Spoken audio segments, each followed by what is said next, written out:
And we're live for Top 20 Pitch Night. It is week 247 here at Startup TNT.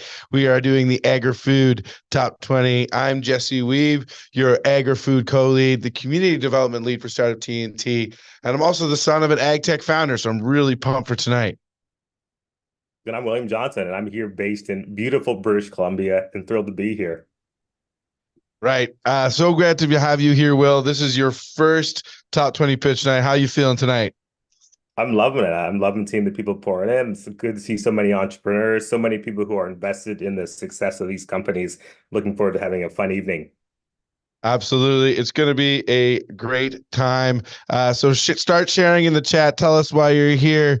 We're going to have a lot of fun. So let's get started. Give me 1 second here to pull up our starting slides, and we will get right into it.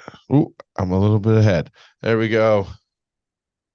All right. So before we get started, I just want to take a quick minute to acknowledge that we are here in the Canadian West, but we're also on treaty territory. Yeah, and tonight, Startup TNT, along with our partners, want to recognize that we share a love of telling stories, and telling stories is integral part of what we do together in the community. Even though all of us were not physically together in the same venue tonight, we're still going to connect through the one land that we all share, wherever you may physically be. And tonight we honor those elders whose stories this land carries, and we acknowledge that this land is the traditional territory of the people of Treaties 1 through 11.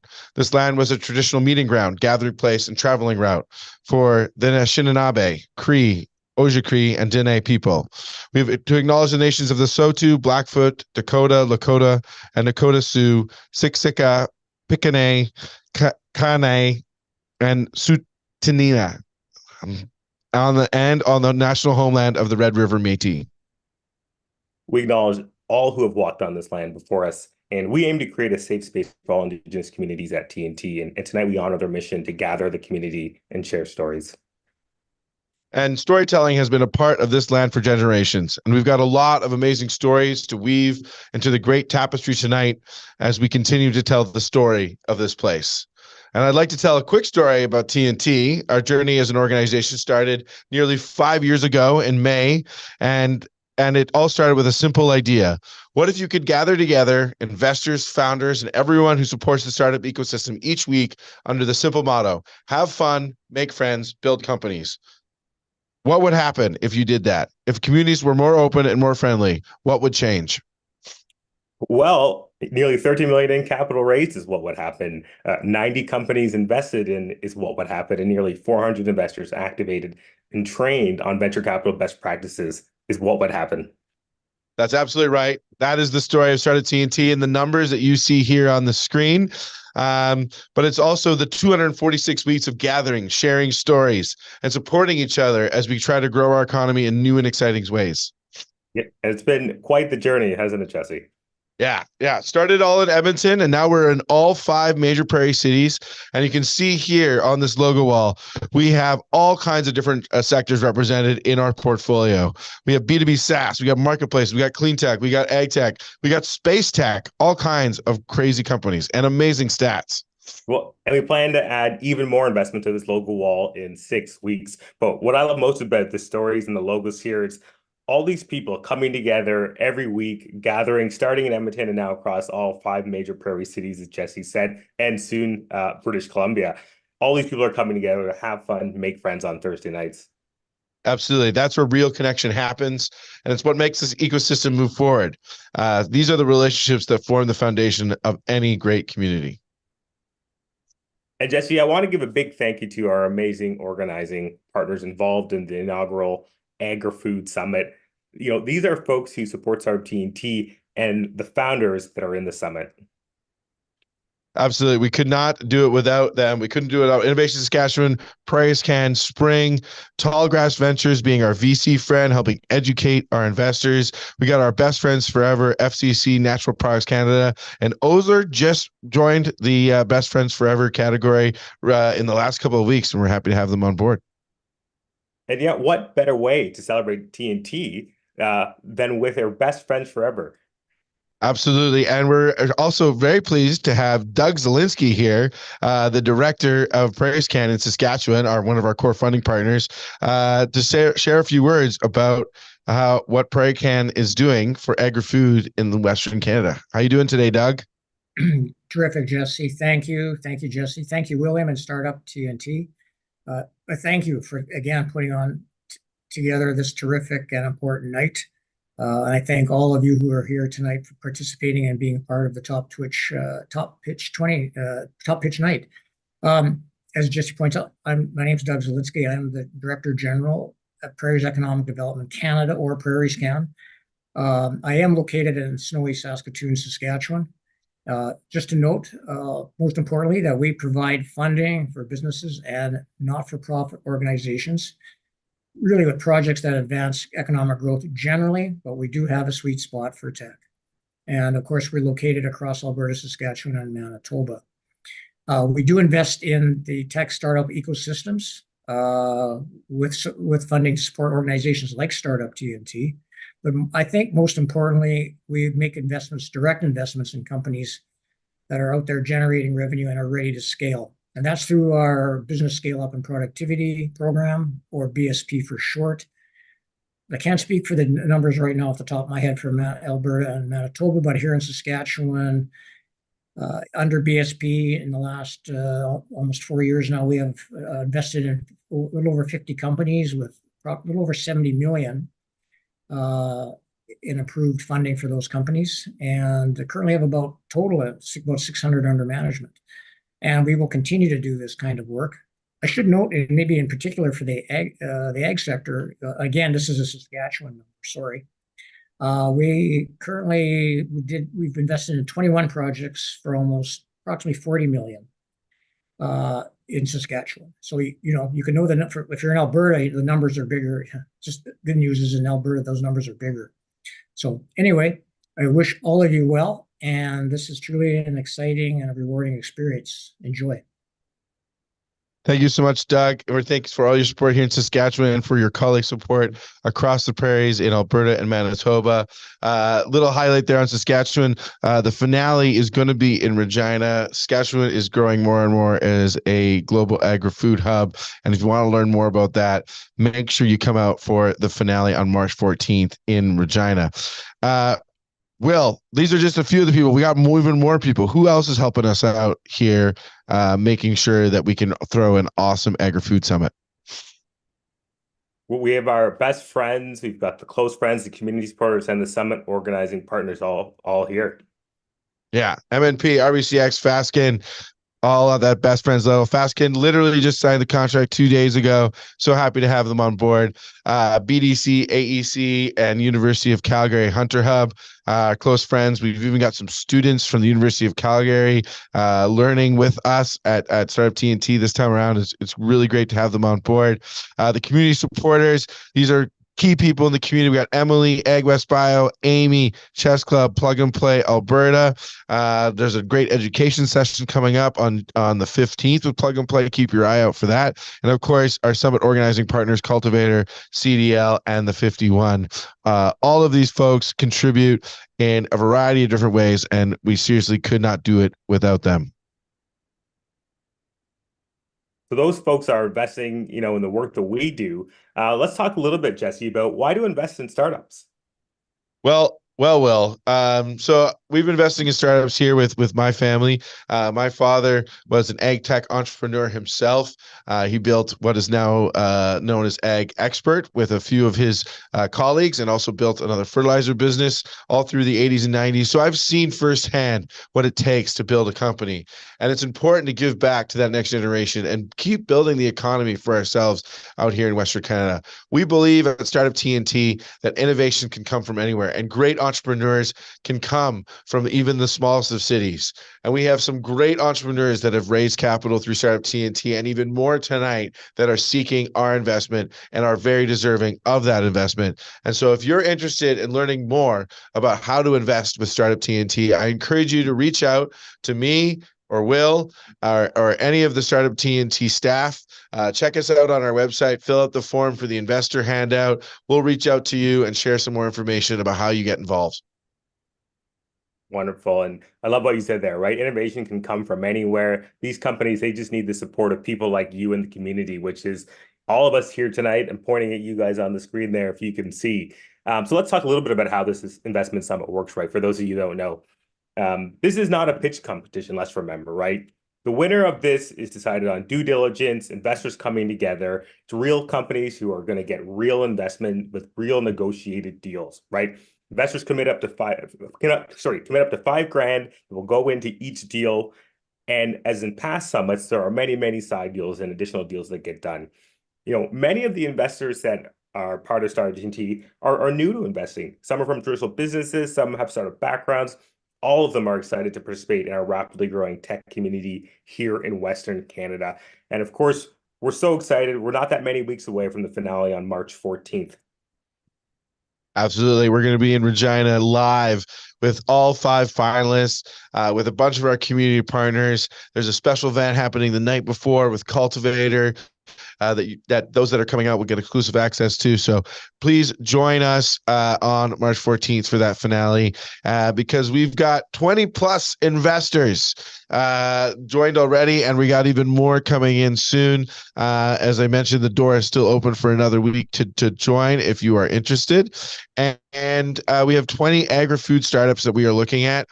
Over 500 tickets were sold to the 3 different streams tonight. We got clean tech and life science happening at the exact same time. It's pretty cool. We got watch parties happening across the prairies with hundreds of people watching these companies pitch tonight. We got 5 after parties happening at all 5 major prairie cities tonight. It's going to be epic. Absolutely an epic night.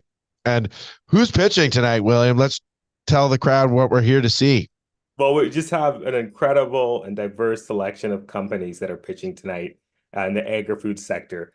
Everything from gene editing to data analytics to biochemicals to vertical farming to CPG projects and even robots. What else do we need to know about tonight, though, Jesse? Yes. Well, we've got actually 19 pitches. We had one company drop out. It's still going to be awesome top 20 pitch night. It rolls off the tongue. We got to keep it that way. But we got 3 minutes to pitch. We encourage you to cheer them on in the chat. Keep your ear out for what you can do for these companies, Will? Yeah, think about how you can help these companies. You're hearing them pitch and you say, you know what, I know someone that I can introduce someone to. I know someone that I can make a connection with. I know someone that I can refer these folks to. Keep your ears out, post in the chat if you have ideas, and we'll all work together tonight to support these companies. Absolutely. It takes a village to raise a startup. That's what we believe here at TNT. So highly encourage you to reach out to any of the pitchers tonight and share resources, share those connections. And of course, you can catch most people at an after party near you. These are the after parties starting as soon as we're done pitching. We're all going to be jumping in our cars and racing off to the pitches as quickly as we can, even on those icy streets. And we encourage you to donate to the tab. Cheers at startuptnt.com. We're a not-profit organization. We're all about sharing the wealth here at TNT. I'm going to throw $50 into the tab for Saskatoon. Encourage others to do the same to the tab near you. Throw it into the message on the donation as you transfer it. And with that, we're at the end of the intro. Let's get started, Will? Yeah, I think we should get started. Let's Absolutely. Get going. All right. So who's up first as our first co-host of the night, Will? Right now, I'm pleased to introduce our first co-host, Darren Boulding from Natural Products Canada. Is it possible to get our co-host highlighted? There we go. There he is. How's it going, Darren? Good, William. How are you doing? Really, really good. Thanks for joining us tonight. Tell us about Natural Products Canada. What are you guys working on, and why are you excited to be here tonight? Sure. Natural Products Canada, we're a Canadian-wide organization funded through the federal government. We support the development and commercialization of novel biological solutions. We provide non-dilutive funding, advice, and connections with many different players. We also were involved in recently setting up a new venture capital fund called Nadera. So we have a heavy involvement in Nadera too. So I'm the regional director. I cover the prairies for Natural Products Canada and have known many of these companies are actually presenting. Wonderful. Is there, again, you talked about Nadera. Is there anything else you're really excited about that you want these companies to know before we jump into things? I mean, I think there's some real great opportunities in Canada. There's lots of new venture funds being set up. Farm Credit Canada, have to give them a lot of kudos for investing, helping support a lot of those venture funds. So I think this is a pretty exciting space to be in. Yeah, wonderful. I mean, with that, should we get started, Darren? Absolutely. Our first presenter is Devona Walton, CFO of Renaissance Bioscience from Vancouver. Renaissance is a biotech company focused on building innovative yeast solutions for applications in food, beverage, ag tech, and animal health. Devona, you're up. Thanks, Darren. Hi, everyone. Devona, CFO here from Renaissance Bioscience, where our motto is bioengineering a better tomorrow.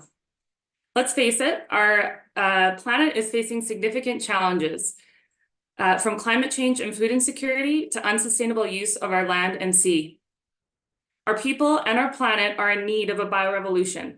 We must act on the potential that biological solutions stand to make on our global production and consumption patterns. So how are we helping? At Renaissance, we bioengineer yeast to produce the things we need for a healthier, more sustainable future.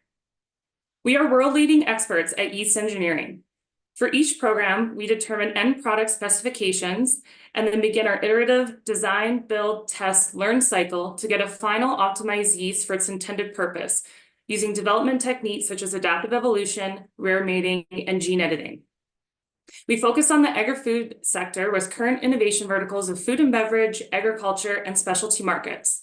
And all of our projects share a common goal to promote a lasting and positive impact on the globe and all of its inhabitants. Our business of laboratory cell engineering has an estimated total addressable market of $47 billion. To bring our products to market, we have a B2B technology development and licensing model. We focus on where we're expert, that's research and development, and we partner with market leaders who have the infrastructure and expertise in commercialization activities to bring those final products to market.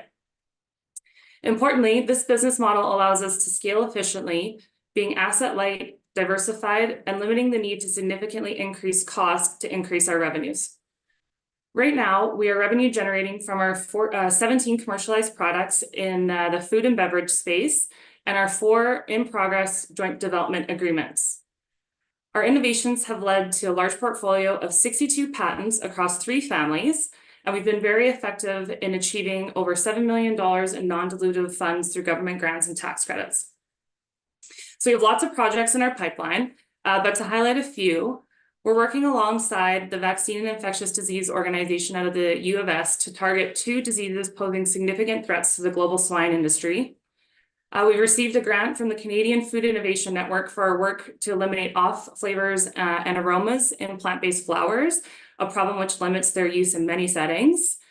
And we're also using our proprietary yeast to create target-specific bioinsecticides for crop pests using RNA interference with an aim to reduce chemical use.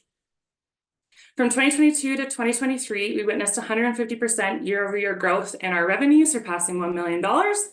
And with expectations to increase revenues to over $10 million in 2026, we also anticipate to be generating operating income in the same year. So why invest in us? Well, we've developed a proprietary yeast engineering platform ready for scale. The same foundational technology provides innovative solutions across numerous multi-billion-dollar end markets, and we're at a commercial inflection point with increasing royalty revenues and a healthy project pipeline. Thanks, everyone.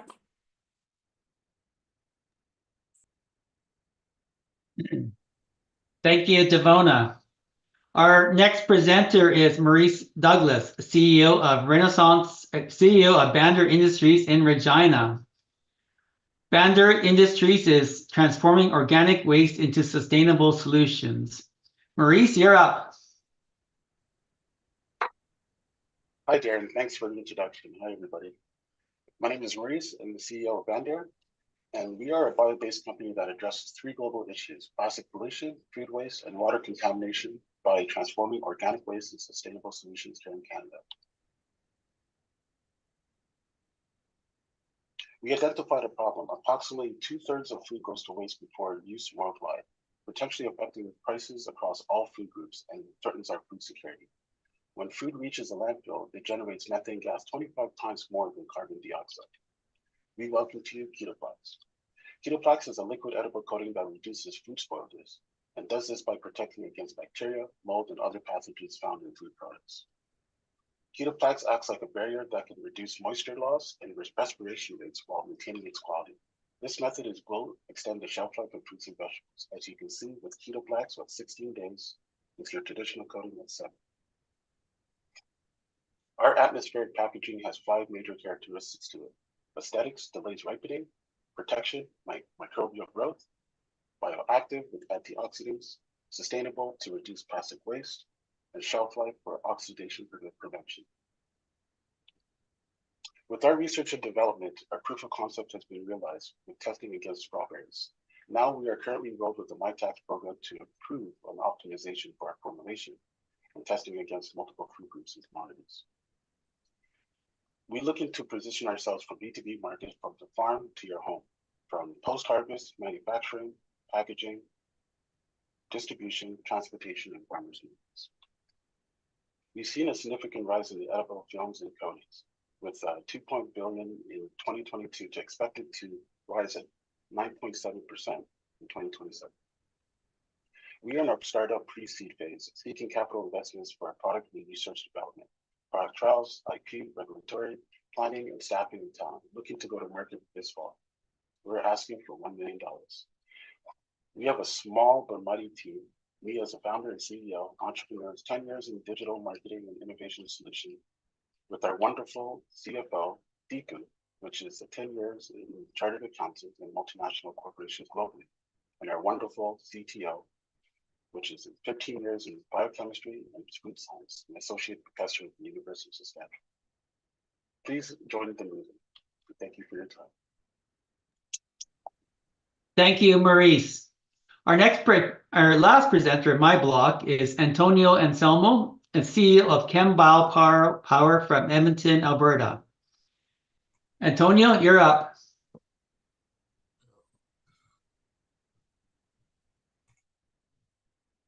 Screen share, right?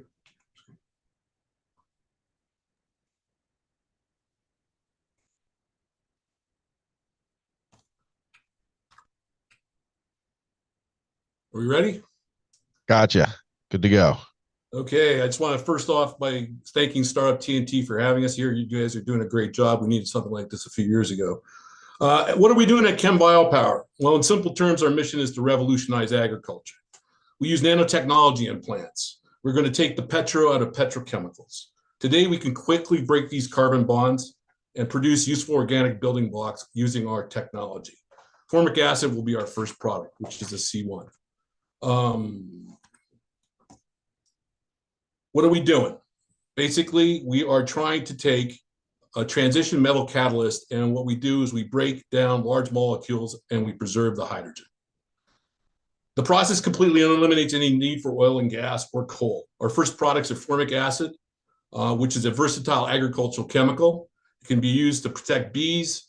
We use it in animal feeds, so we no longer need to use antibiotics. That's a big movement in Europe. Formic acid removes all rust organically, and it melts ice without corrosion. This is agriculture making chemicals and chemicals used in agriculture. Market. Today in formic acid is about $1 billion globally. Today, none of it is made renewably. The agricultural sector increasingly wants to have environmentally friendly solutions. If producers are selling green, producers are compelled to buy green. Within the sector, ChemBioPower is uniquely positioned to do this. We're the only Canadian producer of formic acid, and we're the only Canadian producer of polyoxyl metallic catalysts. We are gaining momentum in Canada's agricultural sector as the sole producer of this product. Our key relationships are obviously with the beekeepers of Alberta, the Alberta sugar beet growers that provide us the feedstocks. Altec is a feed company in the United States, and SafeTech, which distributes safety equipment for de-icers. This will position us for success in the markets that we've highlighted. Today, our plans include expanding products and introducing a retail packaging to get the products with superior margins out the door. We are eligible for CO2 credits, but our business model does not depend on those. We make money and reduce CO2. We control the entire value chain. Strategically, that's what all investors should want. Capital requirements. We're looking for 600,000 in equity to make us eligible for 1.2 non-dilutive government funds.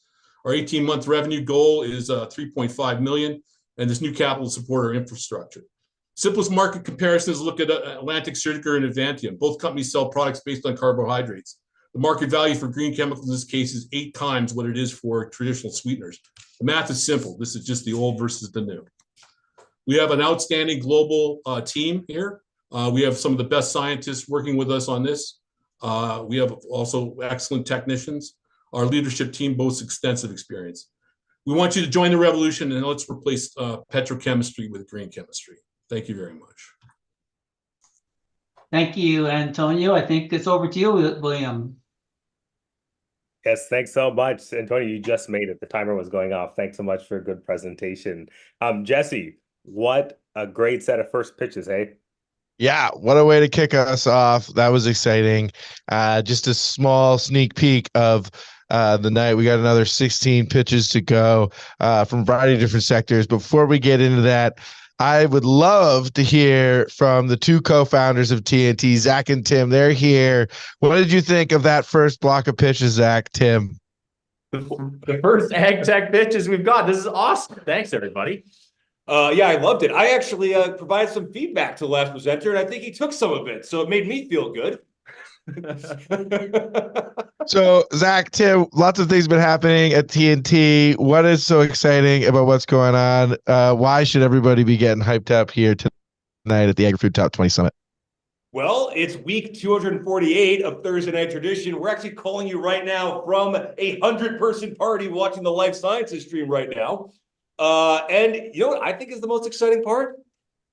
We are officially coast to coast. Coast to coast. As long as you consider Hudson's Bay a coast, we are coast to coast. From BC to Manitoba, coast to coast. The two coasts that matter most.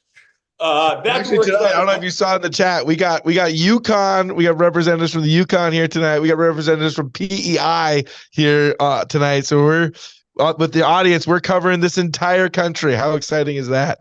That's freaking awesome. It's really great to have the BC community here. Will's joined the team. He's doing a fantastic job. It's great to have everybody here tonight. And we are now one of the most active investors in all of the prairies, and all of Canada even. We've done 35 deals, Jesse, in the last 12 months. Tim, how many deals are we going to do on March 14th? Wow. Hey, if we can get to 10, that would be wild. I'm happy. We're for sure doing 3, though. How many think we're going to get from AgFood here? Let's see. Over the next 18 pitches, I think there's going to be at least a few that are going to be investable. I'm really excited here. Absolutely. And the winner's going to get a special extra check, are they not? They are. With our VC fund that we've been working hard on. You can check that out on BetaKit for some more details. But $5 million fund that we're investing into each of the winners here and supporting them through to Series A. So it's really exciting. Absolutely. If you want more information about that, you got to reach out to Zach and Tim and learn more. And of course, we got to thank all the awesome people that are making it possible tonight, don't we, Zach? Yeah, absolutely. You know, you can't do it without the entrepreneurs coming in here, putting themselves out there to raise money. All you guys in the audience, keep them energized all night long. Give them love in the chat. Reach out to them directly. How can you support these companies? And let's not forget about the investors. The investors pre-commit money up front because they believe in the startup community. And we can't do this without dozens of sponsors from across all of Canada now coming together to help us put on a great agri-food summit like this one. So thank you, everyone. Thank you all. Yeah. And of course, we have to thank Zach and Tim for starting this thing off. Let's give a round of applause to them for starting Startup TNT and making this all possible. Thanks, guys. All right, you go out, you enjoy that watch party, and enjoy the other 2 streams. We're going to get moving on with the Agri-Food Summit. Thank you. Yeah, thank you, Jesse. This is very professional. I like this podcast microphone. This is like a proper thing now. We're a real organization. Wow. Suit jackets. It's all like we have name tags. This is a real thing now. Yeah. Yeah. Look at that. Look at that. TNT's all grown up, but we still have fun, make friends, build companies every Thursday night, don't we? Oh, absolutely. Actually, this reminds me. Guess who just gave $250 to the bar chat, Tim? It came in on my phone. You were standing next to me. All right, Zach threw in $250, right? Threw down the gauntlet. Make sure you get those donations in to cheers@startuptnt.com. We'll give you a shout out later in the show. Will, okay, let's keep it going. Who's up next to be co-hosting the next block of pitches? Yeah, let's keep it going. I'm really thrilled to introduce someone I met in Saskatoon, and then the next time I met him, he was in Calgary. I'm pleased to introduce our next co-host and TNT's newest BFF, Michael Grantmeyer from Osler. Hey everyone, glad to be here. There he is. Michael, what's going on at Osler, and why are you guys excited to be a part of this tonight? Ooh, yeah, so we have been fortunate to be working with you guys for a little while, just on the pure kind of friends side of things, and so we're really excited to formalize a relationship with Startup TNT. And you know, one of my first experiences of being here in Alberta after I moved here from Toronto was actually meeting Jesse, meeting some of the Startup TNT team. And you know, the slogan of what this group is all about is so true, and I credit a lot of what you guys do to me being able to kind of get incorporated into this community here, which is just incredible. Since I've been here, I've been able to see you build some awesome stuff. So you know, we're, I think, kindred spirits in terms of just loving the work that's going into building the tech ecosystem throughout the prairies and now BC, and just super happy to be able to support here and be part of these awesome nights. Yeah, and tell us a little, for those that don't know, I'm sure they can guess by your name there in the Zoom. But what is Osler, and what are you guys doing for the startup community here? Yeah, absolutely. So we're a law firm, national law firm with a practice that focuses on tech and venture work. And so, you know, we have about 1,700 clients in the practice, do about 300 financings a year in the venture space. About half of all VC capital invested in this country every year deals that we're on either company or investor side for. So we're deep into the space, believe in building relationships early on, you know, doing the hard work in the early days when it's you know, challenging for all parties, frankly, and trying to be those life cycle partners for companies right from the get-go, and you know, where we can actually kind of break through that professional service provider layer of the relationship with clients is kind of where I'm most happy. Want to be friends and family at the end of the day. Friends and family and BFFs. Yep. It's great to see all the work that you guys are doing with the startup and technology community. Who do we have up next? Yeah, so up next is Seven Summit Snacks, and we've got Kristen, the co-founder, and I have to say I've actually had these before, and they're pretty incredible. So over to you, Kristen. Awesome. So hi, my name is Kristen. I'm the co-founder of Seven Summit Snacks, where we make chocolate crafted to fuel your next adventure. As a team of 3 athletes, including an MBA grad and a nutritional scientist, we understand what it means to fuel your next adventure. Our story began with Leanna's vision and my epiphany. Let's make sports nutrition products that are both tasty and effective for athletes. Chocolate with a hiker on the package. Problem is that healthy choices aren't always tasty, and convenient and delicious snacks might not be healthy. There currently is a need for adventure-friendly, delicious nutrition. The solution are actually tasty chocolate fuel made by athletes for athletes. We use ethically sourced ingredients your body knows how to digest, so you can keep moving forward. We wrap it up in sport-friendly packaging, all made right here in Alberta. But why chocolate? Well, 80% of North American shoppers purchase chocolate, and 1 in every 4 snack choices is chocolate as well. Chocolate has been fueling armies for centuries, and yet chocolate's not positioned for the active person. Since 2020, thousands of athletes have tried our bars in their events, from weekend warriors to the tops of some of the 7 summits themselves. We've supported hundreds of community events, built a community around our brand. If you want a testimonial, just ask Tim Lynn. He can tell you if they work and do the trick. What about our growth? Well, we've grown 20% year on year from conception, except for the wiggle this past year, as I did have a baby in May. So we had a smaller revenue growth, but we are on track for a 5% growth at the end of this year. With the groundwork laid over the past year, we should be able to double our business going into 2025. Our business model, 20% of revenue is coming from our online store with our highest gross margins. 80% of our business comes from our bricks and mortar partners.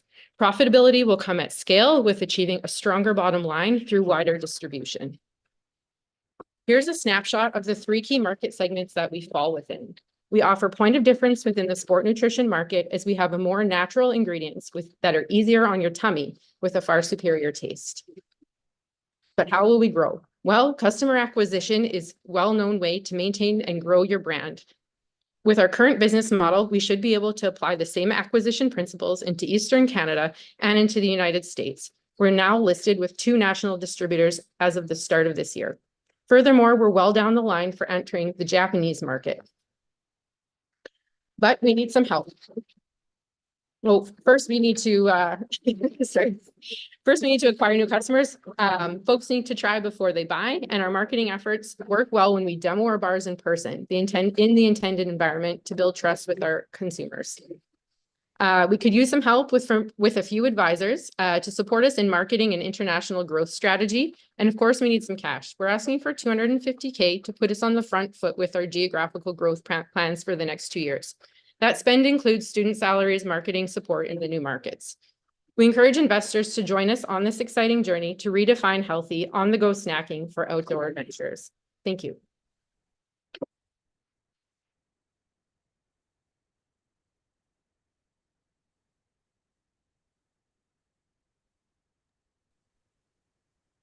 Oh, Michael, we couldn't hear you. Sorry about that. We got Arno up next with Wize Tea, really cool product developed from the leaves of coffee plants. You're up, Arno. All right. Pleasure to meet everybody here. My name is Arno. I'm the co-founder of Wize Tea based here in Vancouver, BC. So if you're like me, my co-founder, you probably realize that the beverage shelf is full of extreme drinks. It's either going to be 300 milligrams of caffeine or none, 50 grams of sugar or zero, and in that case, a lot of artificial sweeteners that compromise the taste. And, extreme prices as well. Who wants to pay $10 for a kombucha these days?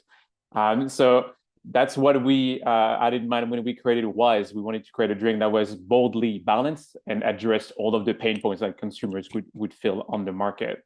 Wize, in a nutshell, it's a sparkling iced tea, all right? It sounds like a new idea. It's not very complicated. It's an iced tea with some bubbles that is super sessionable. Surprisingly, 90% less sugar than a traditional iced tea. Also, think twice about what you've been drinking in the last little while. It's a perfect pick-me-up that will replace your energy drinks and your coffee in the afternoon without the jitters or the crash. There's no fake sweeteners, so you can have the authentic taste experience. And we're getting a ton of traction from the 28 to 50-year-old crowd here, especially young parents trying to create healthy habits for their kids. What's our secret? How did we achieve such a taste? We're actually pioneering the use of coffee leaf, especially coffee leaf tea, essentially implementing tea techniques on coffee leaves that creates a whole new product that tastes quite similar to a black tea, but without the bitterness and without the tannin. So very smooth, easy to taste, doesn't need as much sugar. It's also an antioxidant powerhouse that only has been rediscovered in the last few years. And my favorite part is that it creates a groundbreaking social impact. All those leaves that sit on the coffee plant before were just wasted before. Now we can use them to double the revenue for coffee farmers, increase the use of the full plant, and basically employ people year round, as well as creating new expertise in the coffee farms. We have created the foundation for this business. We are up 40% year over year in our existing stores. We are just doubling our distribution this quarter from 450 to 900 stores. We've signed up a few new distributors for food service and convenience and gas. And since inception, we sold over 600,000 cans. So we're really on the path. We're distributed right now mostly in Western Canada and expanding more into Quebec and Ontario this year, and building as well our distribution in food service, convenience, and gas channel, where we see a lot of growth coming in the next year. And this is where we need your support. So we're raising a $1 million USD round to get us to the end of 2025. That will help us reach a $2 million sales goal, go to about 3,000 points of distribution, and lay the path to profitability, while also helping us increase a 49% margin from currently about 26%. Even if we grab only 0.05% of the soft drink market, just that is equivalent to $149 million in revenue. So there is a lot of room for us to grow. So we hope you can join us in this history-making product and change the coffee farming forever. Thank you so much, guys. It's awesome, Arno. Thank you very much. Okay, so next up, we've got Gummy Nutrition Lab, and we've got Jolene, the founder and CEO. You're up.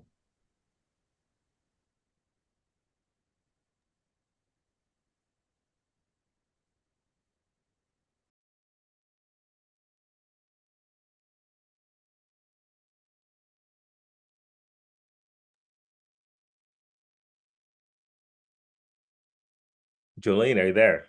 We cannot hear you if you are. Oh no. Okay, sorry, I was on mute. Can I? There we go. Is it okay if I start again? Yeah, we'll start your timer now. 3 minutes. Okay, there you go. Hi there, my name is Jolene Alley. I'm a food scientist. Oops. Sorry. Am I still sharing? No, you're not right now. Sorry, I just have to start it back from the beginning. Okay. Okay, hi there. My name is Jolene Alley. I'm a food scientist and my company is Gummy Nutrition Lab. We make gummies with added health benefits. Our company exists to change the way we nourish our bodies. I've always been an active person as a competitive swimmer and a marathon runner. However, after having my daughter 7 years ago, I experienced a real struggle to lose weight. And from experience, I knew that Health Canada had approved ingredients for weight management, and I decided to find a solution. So the problems that we faced were that gummies are limited to 200 milligrams and sometimes less of actives per gummy, and most active ingredients taste bad and are not suitable for gummies. We also discovered that gummies are very difficult to standardize and are subject to confusing and expensive regulatory compliance. This leads to a lot of unfilled demand. So the weight management market size is huge and growing. The nutraceutical gummy market size is also massive and growing at an even faster rate. We have competition with pills and tablets and powders, but our bigger competition is direct to consumer marketing from outside of Canada and Canadian companies importing unregulated products. So what advantage do we have? We have the people and the intellectual property and we've been able to increase the bioactive ingredients per gummy up to 650%. We've been able to achieve a massive reduction in bitterness. And we manufacture all our gummies in-house in our own Health Canada approved manufacturing facility. We have 3 revenue streams. We do R&D for ourselves and others. We have third-party production, and we have our own house brands that launched in December this year, our past year. We have a great team. Myself, I have a double master's and in experience in supplement marketing, and Jim Gibbon, who has brewery experience. We also have 8 full-time employees. Our revenue last year was just under 400,000 and is growing. And why are we ready to grow? We've proven there's a market and we have the business at hand to expand. The comps of manufacturing and brand are also really, really impressive. And we hope to be one of these companies one day. We're actually raising $3 million. And we just want to put in there that 90% of our gummies are actually grown in Canada ingredients. Thank you for your time. If you want a sample, we're happy to send you and just click on the link. Thanks a lot, Jolene. That was awesome. Okay, so next up, we've got BetterCart Analytics, and Melanie, the founder and CEO of BetterCart, is joining us today. It's all you, Melanie.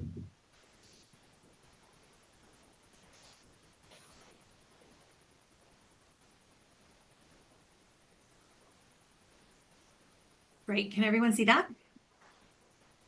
Yep. Perfect. Okay, I'm just going to minimize the visuals on the side here. Okay, wonderful. There we go. Well, good evening, everyone. My name is Melanie Morrison, and I'm the founder and CEO of BetterCart Analytics, an AI-driven data analytics and pricing intelligence platform for a more resilient food supply chain and other industries.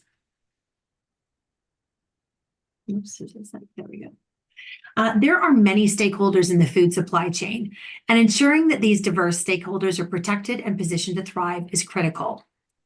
At BetterCart Analytics, we're reducing inequalities amongst underserved food supply chain stakeholders by democratizing access to data, helping to create a more resilient food supply chain and greater food security.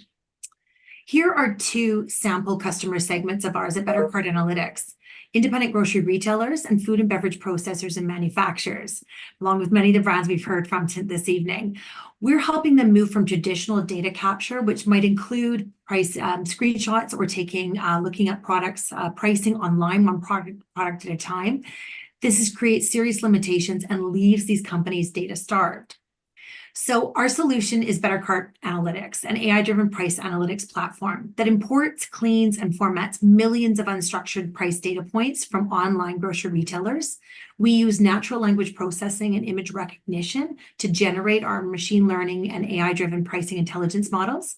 And we provide real-time and historical price analytics and competitive price intelligence for the first time to many data-starved stakeholders. Here's a little bit about the back end of BetterCart Analytics. And right now we have over 6 billion product records in our data lake. We're importing millions of products, cleaning and labeling these, and surfacing them all in real time with historical record growing on the BetterCart Analytics platform.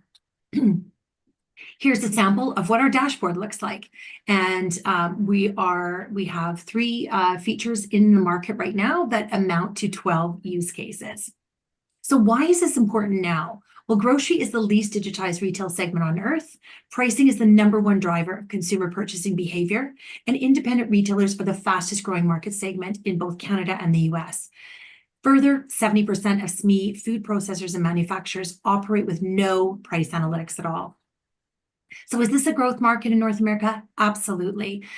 This sizable and continuing to swell here with 64,000 never before served independent grocery retailers and over 29,000 CPG brands in Canada. And these are growing daily.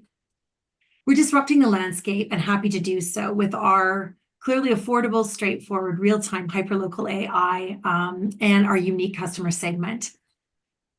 We have a B2B GTM strategy with first mover advantage here. We're in market right now, and 2025 is going to look a dynamic repricing area for us with our analytics and predictive analytics in 2026. We're also moving in aspects of the food sector, so retail, restaurant supply chain, along with drugstores and convenience. Traction, we've built Canada's largest food pricing database. We've developed highly accurate machine learning and AI-driven algorithms.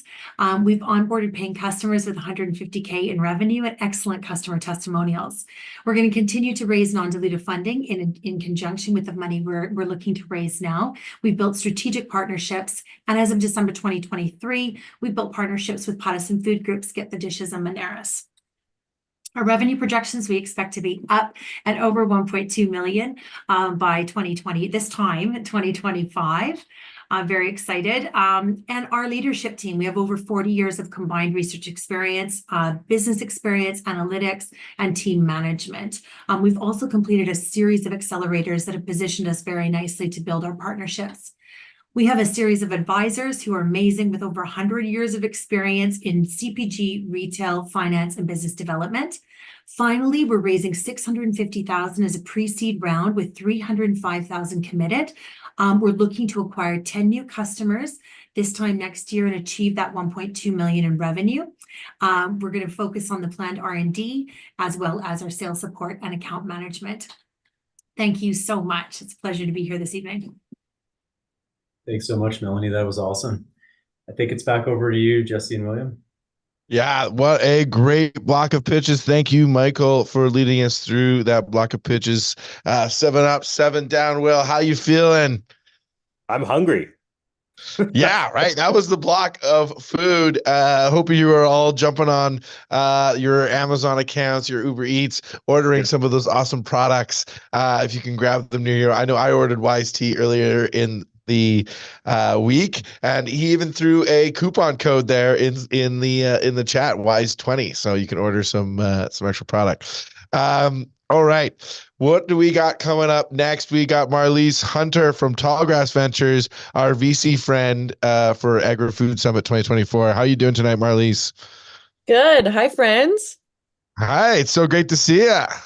Likewise, long time no see. Yeah. I'm very. How are you feeling of these pitches as an ag tech VC here in Western Canada? Agri-Food is a key area that you're focused on supporting. How are you feeling about tonight's pitches so far? I think I echo what everyone else is saying. I'm very hungry now, and I'm Googling gummies and tea on the side as I'm watching everyone pitch, but I'm also probably the wrong person to ask. I'm horribly biased that this is the most exciting space for investment. And I think that's also pretty represented by some of the amazing companies that we're seeing tonight that we've seen and we're about to see. Absolutely, we are. You had a really exciting news the other day. I saw FCC invested in Tallgrass Ventures. FCC is one of our best friends forever on this summit. We're awesome to see that. So why are so many people investing in Tallgrass Ventures? What are you guys doing in venture capital right now that everyone should be so excited about? I guess that makes FCC one of our best friends forever as well. So look at that. Bunch of big best shout friends. out to FCC all around. You know what? I think our team is just, we just have strong conviction that this is a really important industrial sector that hasn't seen a ton of early stage investment. Our team is, connected to agriculture in some way, shape, or form, and we are all incredibly committed to advancing what the future of this space looks like. So, we're very fortunate to have, a pretty incredible investor base behind us. And we're really just looking forward to investing in some pretty amazing entrepreneurs on top of the ones we already have. Absolutely. We have a number of co-investments together with Tallgrass, and we're looking forward to more. And you're also educating all of our investors throughout this summit, so we're very thankful for that. But let's get it going. Let's get to the next pitches here, Marlies. Who's up next? Yeah, I think for us, we're looking at someone I've unofficially dubbed a team of plant trait whisperers. So we've got Logan Scory, who's the CEO of AgGene coming up. AgGene is a Calgary-based biotech company developing plant traits to address some pretty major crop production challenges. And they're basically looking to provide some fundamental building blocks for food security. So take it away, Logan.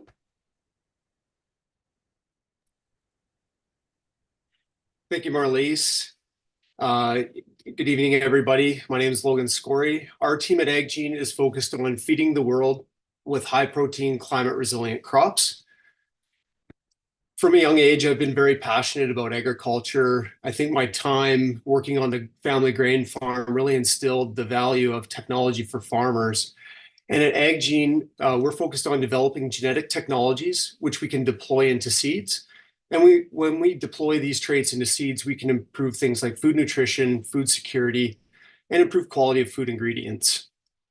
At AgGene, our main priority right now is protein. By the year 2050, the demand for protein is expected to double.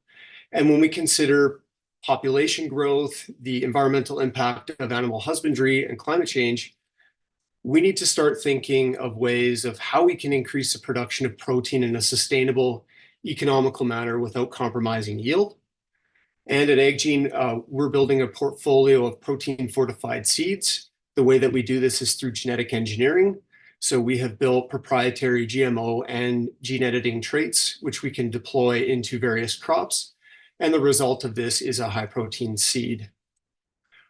Although we are working with a number of different crops, the one that I'm definitely the most excited about is rice, consumed globally by billions of people on a daily basis. We've been able to deploy our trait technology into rice, and we've been able to increase the seed protein content ranging from 35 to 55%. In addition to our advancements in rice, we're also deploying our high protein trait in yellow pea, chickpea, and canola. And in addition to that, we're also developing agronomy-based traits focused on pod shatter and drought tolerance. In terms of our business model, we have two key revenue streams. The first is our intellectual property portfolio.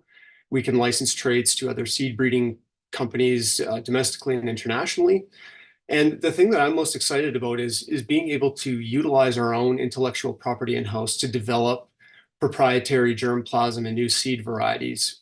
Using these new seed varieties, we can, again, license these to other seed breeding companies, but we can also deploy them directly to the end user in the food and feed sector.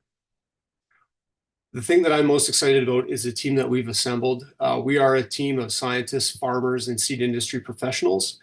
We've built a world-class plant biotechnology team, And rounding out our team is Sarah Foster and Rick Rutherford, who are both respected individuals that bring 70 years of combined experience in the seed industry.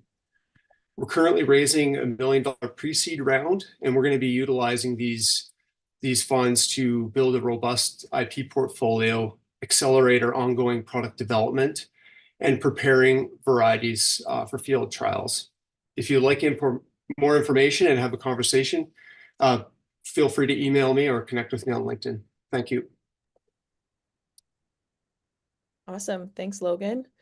Up next, we have Tom Boehm, who's the CEO of RayHawk Technologies.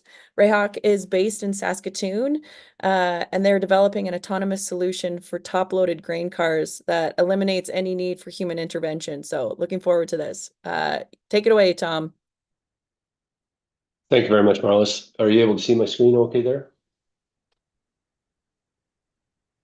I think I'm still looking at Logan. Okay.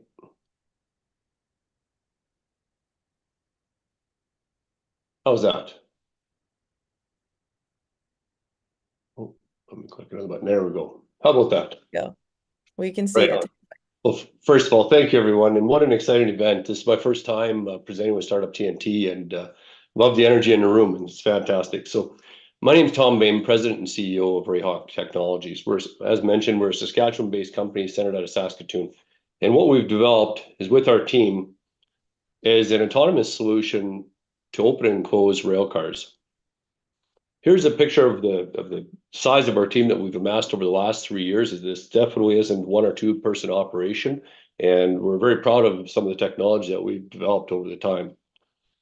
In the industry today, when we talk about opening and closing rail cars, what we're really looking at is an age-old method of doing it, where there's somebody using fall protection walking down the top of a rail car.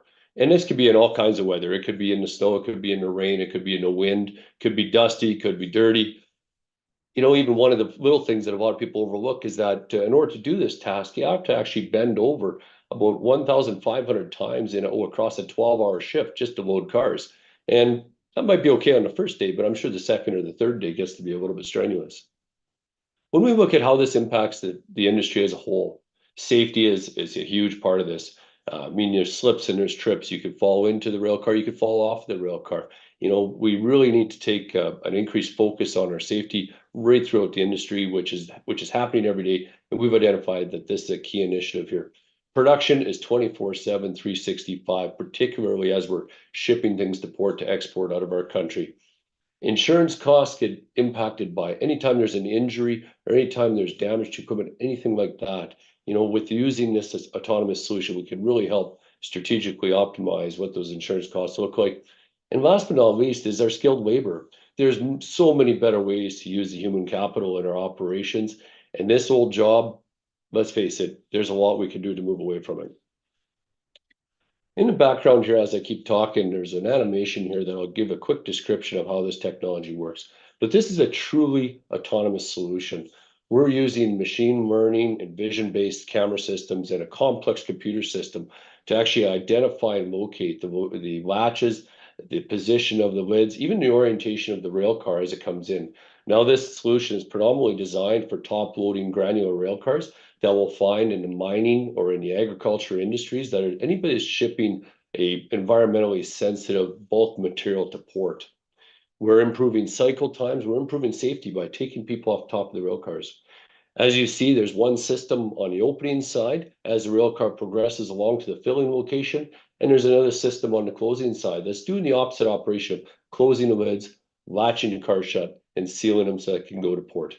Now, this is shown in a stationary operation, but we also develop it in a moving technology as well, where the rail cars actually don't stop, which is what we see more often now in our loop track systems. Our industry research has proven that this is a very large market. In fact, about a $3.5 billion market across North America in the granular products. This doesn't include the liquid products that you might find in oil and gas or other fluids that we ship down the rail line.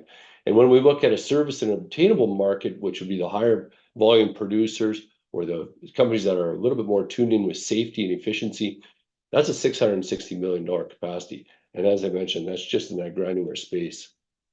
What's our advantage in the market? We're the first to market. We have a mechanically simple computer complex design We're fully established and protected on our patent information, our IP. We're registered trademark, and we've got our first installation locally here in Saskatchewan with a proud partner of ours, Nutrien. Not to mention, we're backstopped by a couple sister companies here, Team Power Solutions and TPSX Corp, that operate in Canada and the United States and international in that power controls and automation space. Big future ahead of us. We're projecting a very steep growth curve, and we're looking for the right partner as an investor to help us accelerate and advance that commercialization throughout Canada and into the United States. Thank you very much for hearing me out. Very interested in meeting anybody that might be interested in having a deeper discussion. Lots of information on our website. Thank you, everyone. Thank you, Tom. That was awesome. All right, last one up in my group is Doug Carrillo, who's the CEO of AltaGreen Products. This company is looking to capitalize on the sizable hemp market and the expertise that exists here in Alberta. AltaGreen Products are developing industrial hemp-based animal feed for the equine, livestock, and pet food market. We can't wait to hear from you, Doug. Take it away. Thanks very much, Marlise. Appreciate it. And welcome from Thailand, where I'm resident right now. So I've been working with AltaGreen since 2020, and we've been producing hemp-based formulations for the animal feed market. And why are we doing that? Today's soya-based protein causes significant issues in phytoestrogen buildup in both animals and humans, so not extremely healthy for us. Also, the mortality rate is significant, is about 7% of birds within the first 60 days of being born. And finally, low feed conversion within the soya and corn-based feeds, less food consumption and more meat. So let's talk a little bit about the poultry project that we're entering. We have two industry partners, one being Alberta Initech. These folks are responsible for the development of the pellets, primary development of the pellets. Then we're going to go and take these pellets over to the University of Alberta, where we do some live testing. Here they'll test for the efficacy of the product, as well as they'll test for the efficacy of the products, as well as for CFIA compliancy, lack of zero CBD and THC. So how we're going to go about doing this, we've applied for a provisional intellectual property patent with Elevate IP. We're working with these folks to get this done. As well as we've entered a marketing strategy where we're not going to manufacture our own product. We're going to use a licensing model for local, national, and international markets. We don't want to sell the product or manufacture the product. We want to sell the licenses to people like Master Feeds, Cargill, and so forth that are already in the market. So we're working with a series of companies right now, or grant opportunities right now, and I'm proud to announce that we've been awarded the commercialization grant from Natural Products Canada. We're also looking to work with ARDAR, CFIN, and as I mentioned, we're working with Elevate IP and Alberta Innovates, and we're looking to target about 350,000 from these agencies. So let's talk about the investment required. We're looking for about $500,000, of which the majority will go towards the poultry project components, and the remainder will go to sales and salaries, marketing and plan development, as well as admin and support costs. We have a great team. All of the directors and owners of the company have been with us since the inception. Red Shaw, Dean Hewen, Lawrence Matar, and Jim Schroeder all have significant expertise in their areas of marketing, sales, distributions, research, development, and commercialization. We have a great advisory team and peer guidance. These guys, Jade Alberts, Peter LaFontaine, and Kyle and Mo Allen, are all working with us to assist us with the commercialization plan. So thank you very much, and I appreciate the opportunity to present today here from Koh Lanta Island.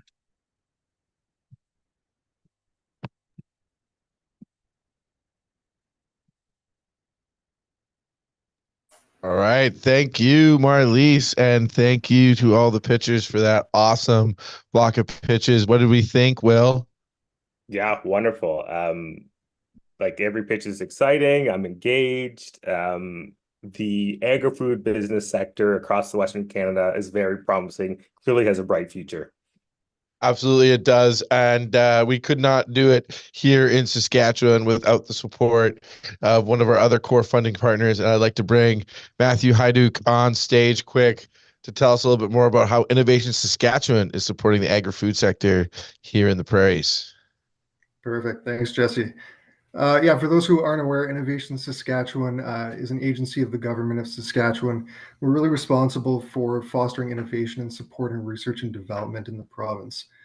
We achieve this through the programs we offer, as well as operating the research and technology parks in both Saskatoon and Regina. One of our main priorities is to ensure that our entrepreneurs and companies have the capital they need to commercialize their technologies and grow their businesses here in Saskatchewan. So to that end, we offer a 45% angel investment tax credit through the Saskatchewan Technology Startup Incentive. We also provide R&D grants to projects developing novel technologies in Saskatchewan's core sectors through the Saskatchewan Advantage Innovation Fund and the AgTech Growth Fund. We're really excited to be partnering with a group like TNT to continue supporting and growing our tech sector in the province and beyond. Absolutely. We could not do it without your support. Thank you so much, Matt. You also support awesome programs like Collabs and Cultivator. Cultivator's got that Ag Tech Accelerator program I mentioned coming up with the Welcome Week in early March, the same week as the finale. And I should also mention Uniting the Prairies, Matt. You've seen Uniting the Prairies. Why should people be all excited about Uniting the Prairies? Yeah, we're really excited for that. It's a great event to get the entire ecosystem together. So absolutely. Really yeah, if you want to see all the best companies in Alberta, Saskatchewan, Manitoba, VCs from all over North America, and all kinds of awesome startup supporters here in Saskatoon, come out in May. Check out unitingtheprairies.com to learn more about that and the awesome program that Innovation Saskatchewan supports through that. Thank you, Matt. I hope you enjoy the rest of tonight's pitches. Thanks. All right, Will, who do we got coming up next for our next block co-host?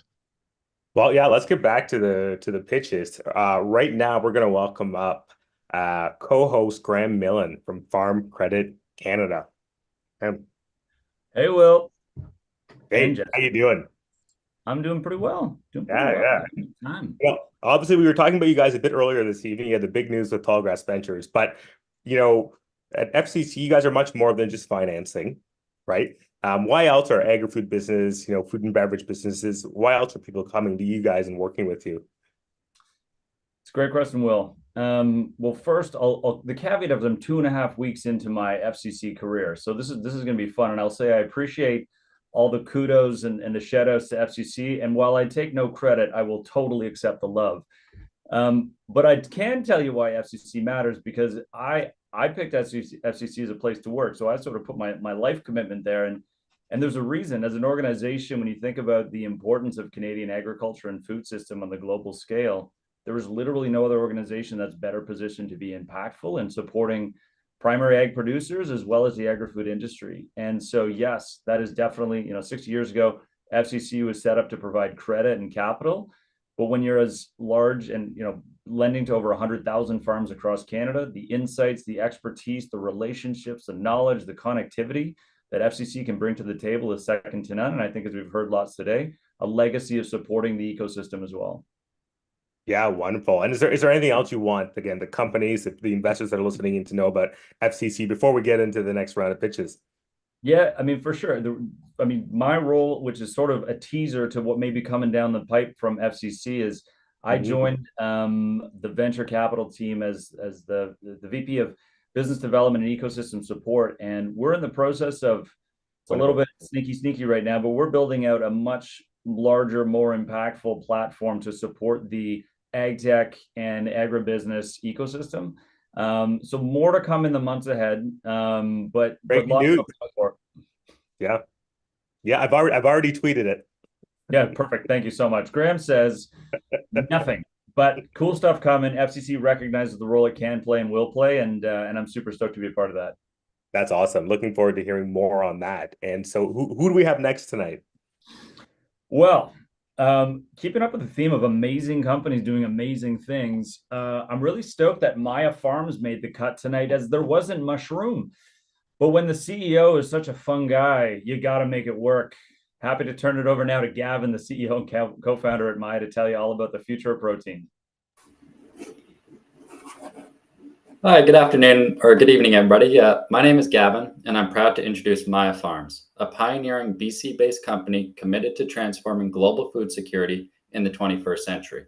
Our team has built a process to farm mushroom protein that will one day be as profound for food security as the Haber-Bosch process was in the 20th century. Soon, there will be 20 billion people or 10 billion people on the planet, each needing 50 to 100 grams of protein every day to nourish their brains and bodies. The solution isn't more cows, chickens, or pigs, and the solution isn't plant protein either, which is underperforming in taste and texture. The solution, it turns out, is mycelium, the root network of mushrooms, an untapped resource that can produce vast quantities of food. Our texturized protein ingredients, which we call CanPro, are made from mushrooms to create a meat-like alternative. With 66 grams of protein for every 100 grams, the ingredient has higher protein density than red meat, is loaded with fiber, and contains 100% of your daily iron. We work with food manufacturers who make products ranging from sausages to granola bars using our versatile protein. Above all, our product improves taste and texture that plant proteins couldn't achieve on their own. Our process uses the simple technique of biomass fermentation to convert mycelium into a nutrient-dense, complete protein. We have filed 3 patents for our scalable process that efficiently upcycles agricultural commodities. It turns out this process holds as much promise on Earth as it does on Mars, where the Canadian Space Agency was in our lab hours ago evaluating our technology. A farmer, an engineer, and a scientist walked into a garage, and out came Maia Farms. 3 entrepreneurs who are working with the best fermentation specialists across Canada to achieve our simple mission: nourish life. Now, it's one thing to tell you we can grow a lot of this stuff, but it's another to tell you that we can sell a lot of this stuff. By 2030, we're aiming for a significant market share of the 1.1 billion global mycoprotein market. Maia has the potential to lead future growth, first in North America and later the Indo-Pacific region. Through our sales and distribution partnership with Azelis, an experienced team will canvass the market to grow at a market rate of 10.4% per year. To make 1 calorie of CanPro, we use only 1 calorie of feed, compared to beef, which needs 27 calories of input. The fact is, we need more efficient ways to farm protein for a livable planet. Join us on this journey towards building a third pillar of protein that is ethical, ecological, and economical. By supporting Maia, you're investing in a repeatable business model that has a clear path to profitability. Over the next 24 months, we aim to demonstrate a 47% gross margin. Our target pre-seed round, led by investors at the Creative Destruction Lab, has been matched by equivalent grant funding. Our current team of 7 people is in operation to achieve a $900K revenue target in our first year of sales. Your support can help Maia scale this technology first in BC and later on a global stage. In summary, Maia is building more than a company. It's a commitment to building new ways to farm for the future that can nourish life while preserving the planet. Thank you, everybody, for your presence. Gavin, that was awesome. Excellent, subtle Canadian Space Agency name drop. That's a winner. Thank you. We're going to win it. You find everyone wins. That was awesome. Next, I am happy to introduce TerraGen Technologies, where I'm sure my puns will land, because TerraGen doesn't nickel and dime when it comes to quarter sections or creative capital for the ag sector. I'm happy to introduce Andy, the founder and CEO. Over to you, Andy. Thanks very much. Hey, thanks for the opportunity to present here again tonight. So my name is Andy. I'm the founder of TerraGen. I'm going to start off with a story about a farmer named Kelly. Kelly was renting a quarter section of land of about 150 acres, and it came up for sale. So he had the first right of refusal on it. And so his mortgage payment would have been about $600 per acre per year for 25 years. But he was renting the same piece of land for $200. That $400 difference times 150 acres, that's a $60,000 pay cut that Kelly would have had to take for the next 25 years, which obviously does not pencil out. And Kelly is not the only farmer facing this problem. It's not unique to southern Manitoba or to Canada or even to North America. Farmers globally are struggling with the limited access to affordable capital. The USDA predicts that roughly 70% of farms are going to change hands over the next 20 years. In Canada alone, that's about $400 billion in value in today's valuation. And the bulk of those transactions, they say, are going to involve investors and not other farmers. And there's a handful of companies that are already in this space, and each has their own strengths and unique characteristics. TerraGen is a end-to-end land management solution. Everything from KYC compliance to the T3 tax filings and NAV reporting. The one thing that makes us very unique is that we've launched North America's very first farmland security token offering built on the Ethereum blockchain, which allows us to improve liquidity and security for investors. Our team is relatively small, but we're continuing to add key individuals who have specific knowledge who can help us grow in the right areas. Our revenue model is based on TerraGen charging a 2% annual management fee on the value of every acre under management, as well as additional revenue can come from administrative fees or listing fees from real estate transactions. So as I mentioned, as of December 28th of 23, we launched our very first farmland LP, which is going to be used to deploy capital across Canadian prairies. And we are in the works of preparing our second offering, which will be used to acquire American farmland and help the problem on the American side of things. We've raised over $300,000 in equity funding from local partners. We just got accepted into the SVG Thrive Academy. That's not public yet, so that's secret. And we're looking at building out our key partnerships and a few joint ventures to help us scale internationally. So right now we're looking to raise $250,000, which would extend our runway to the end of the year. And during which time we hope to start a seed round to raise $1 million, which would help us launch internationally. Thanks for your time. Andy, awesome. Congrats on SVG Thrive. Will's already tweeted it. He obviously isn't to be trusted with social media. Great. Very good. And last, and certainly not least out of my blocks, is Dark Horse Ag Ventures, who certainly won't be watering down their pitch. Instead, they'll help you map out precisely what you and their farm customers need to know. Now over to Tyler, co-founder and CEO. Hello, everyone. So my name's Tyler. I'm the CEO and co-founder of Dark Horse Ag Ventures, and we are focused on water. So with current precision ag, everything is both static maps based on soil properties, imagery, yield data, but it's a matter of how do we make all these static maps reactive, because water is the most precious resource and it's the most variable input on the farm. So we have a solution for this, and it is a technology that does yield forecasting, but also connects to the insurance, grain trading, and cash lending. But most of all, it's going to be the nutrient prescriptions and recommendations that do come out of this with the highest value for the farmer. But we need to make this simple. So this is a quick demo video of a field that we did this past week, summer in Manitoba. This is a daily change based on water-based yield potential. Now you're able to see the crop dry up, you're able to see it rain. Now you can actually quantify monetarily how much that rain meant to the farm the other night. And so with that, because it's a 3-minute pitch, I'll skip forward on this and let you know that Symbiosis also has functions outside of being a real-time tool. It's also about the predictive analytics of different scenarios when it comes to winter recharge and in-season precipitation to better plan for your farm. And so we can see with this barley crop that this has a significant impact with the overall price variation of inputs being over $100 an acre. For a $4 an acre product, that's huge with the 25x management practices there. So Symbiosis can also be used for disease modeling, crop insurance assessments, and year-round it's going to be on the grain marketing side, especially when it comes to hedging on futures contracts to mitigate risk and cash flow on the farm. So right now the global opportunity for Dark Horse is well, globally, yeah, you're looking at over 3 billion acres, but I think we can get at 1% of that. And with that carrying a $4 an acre value point, our opportunity here is over 130 million. Right now, traction to date, we have we did 70K sales in 2023 with our other products, and we have several vendors already in place. We're also happy to announce we have a North American fertilizer partnership that essentially dissolves the cost of digital ag for farmers into the price per ton of fertilizer for replenished nutrients. And we'll be setting up a distributor around Saskatoon here to be able to sell those products. And instead of making $300 a field, we're making over $2,000. So that definitely changes things.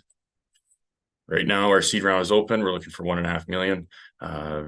In terms of the allocation of that, pretty simple laid out. Obviously, we need a $600K for our crop input center and our core team to develop our digital products.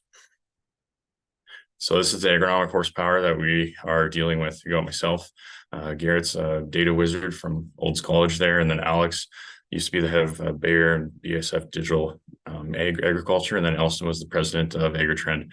And so with this together, the four amigos here, we're getting everything done when it comes to building the digital toolbox for precision agriculture. So that's everything. Thank you very much. Awesome. Tyler, thank you so much. So thanks again, Maia, TerraGen, Dark Horse for the pitches, and turning it back to Jesse and Will. Thank you very much, Graham. You definitely set the bar high there for the hosts. So that was awesome. We're having lots of fun chuckling with the mics muted. Will, how fun was that block of pitches? That one of the most fun, I think. And I see the chat is getting lively. Let's keep that going. And tonight, honestly, just flying by. Absolutely. We've got 2 blocks left, 6 more pitches to go, and then we can get off to the after parties and meet up and have some drinks together. So let's get into our next co-host. We've got Adam from Amy. How you doing, Adam, up there in Edmonton?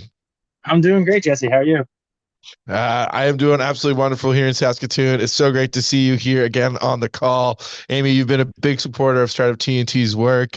Why are you so supportive of the work that we're doing and the startup ecosystem here in Western Canada?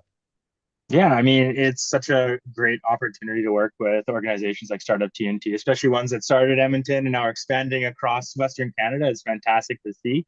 And definitely my team here at AMI, so at the Alberta Machine Intelligence Institute in Edmonton, we work with startups all across the country to help them explore, build, and commercialize AI and machine learning technologies. So really a natural fit as we're seeing more and more companies already using AI or wanting to see how they can use AI in the future. So that's really what we're here for. We have some other stuff to support investors as well. So we're spending the last year building up a lot of programming to support investors on the AI side. We launched a pitch book. We'll be launching our version 2 in a little bit.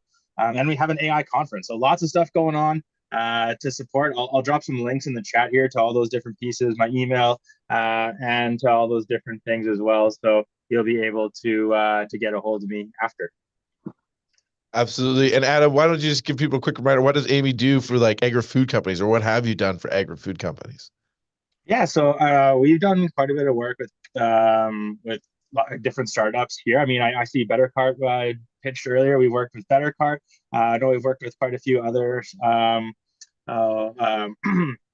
Agri-food companies in the past. We have a couple in our CTO coaching program right now. We worked with some other ones on the earlier stage. We worked with Protein Industries Canada and different organizations like that as well. So really lots of experience working with companies in this sector to help them, again, see how AI can be applied to their business and really accelerate their growth.